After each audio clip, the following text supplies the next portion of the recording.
உலக இரத்த தான தினத்தை முன்னிட்டு தனியார் பள்ளி மாணவர்கள் 500க்கும் மேற்பட்டோர் மக்கள் கூடும் இடமான மணிக்கூண்டு பகுதியில் மனித சங்கிலியாக நின்று இரத்த தானம் குறித்து விழிப்புணர்வு முழக்கம் ஏற்படுத்தினர்.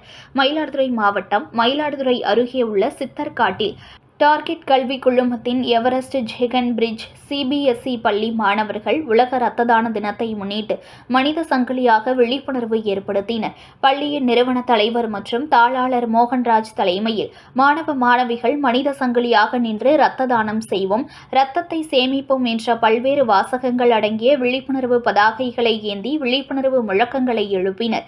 இதில் போக்குவரத்து காவல் உதவி ஆய்வாளர் அருண்குமார் பங்கேற்று சிறப்புரையாற்றினார். 500க்கும் மேற்பட்ட மாணவ மாணவிகள் மனித சங்கிலியாக நின்று விழிப்புணர்வு ஏற்படுத்தினர்.